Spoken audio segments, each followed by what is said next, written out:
بسم الله الرحمن الرحيم. الحاقة.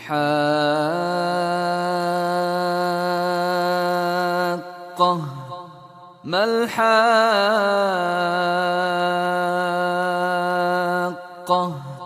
وما أدراك ما الحاقة.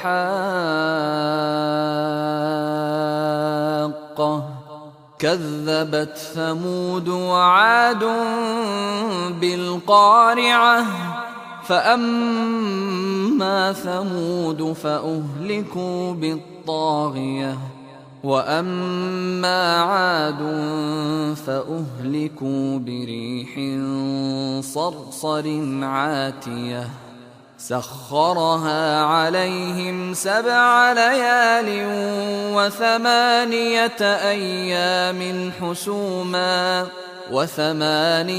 أيام حسوما فترى القوم فيها صرعى كأنهم أعجاز نخل خاوية فهل ترى لهم من باقية. وجاء فرعون ومن قبله والمؤتفكات بالخاطئة فعصوا رسول ربهم فأخذهم أخذة رابية.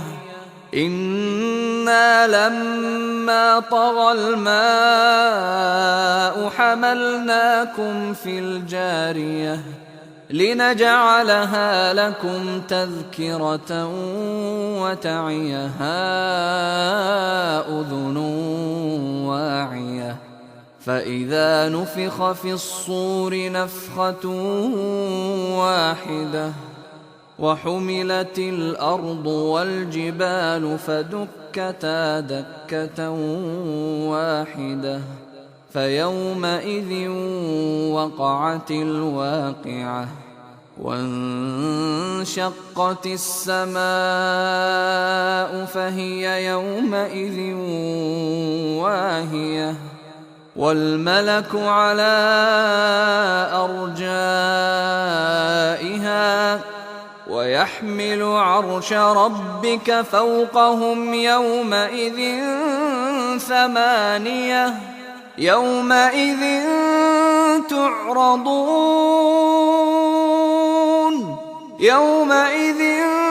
تعرضون لا تخفى منكم خافية. فأما من أوتي كتابه بيمينه فيقول هاؤم اقرءوا كتابيه إني ظننت أني ملاق حسابيه فهو في عيشة راضية في جنة عالية قطوفها دانية. كلوا واشربوا هنيئا بما أسلفتم في الأيام الخالية. وأما من أوتي كتابه بشماله فيقول يا ليتني لم أوت كتابيه ولم أدر ما حسابيه يا ليتها كانت القاضية ما أغنى عني ماليه هلك عني سلطانيه خذوه فغلوه ثم الجحيم صلوه ثم في سلسلة ذرعها 70 ذراعا فاسلكوه إنه كان لا يؤمن بالله العظيم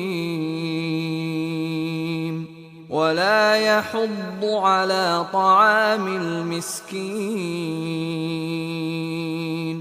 فليس له اليوم هاهنا حميم ولا طعام إلا من غسلين لا يأكله إلا الخاطئون فلا أقسم بما تبصرون وما لا تبصرون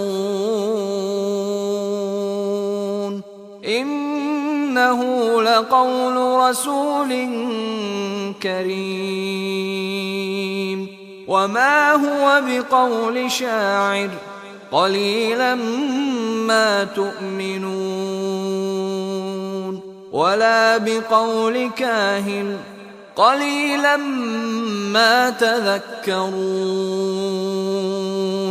تنزيل من رب العالمين ولو تقول علينا بعض الأقاويل لأخذنا منه باليمين ثم لقطعنا منه الوتين فما منكم من أحد عنه حاجزين وإنه لتذكرة للمتقين وإنا لنعلم أن منكم مكذبين وإنه لحسرة على الكافرين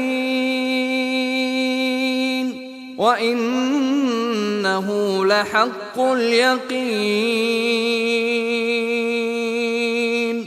فسبح باسم ربك العظيم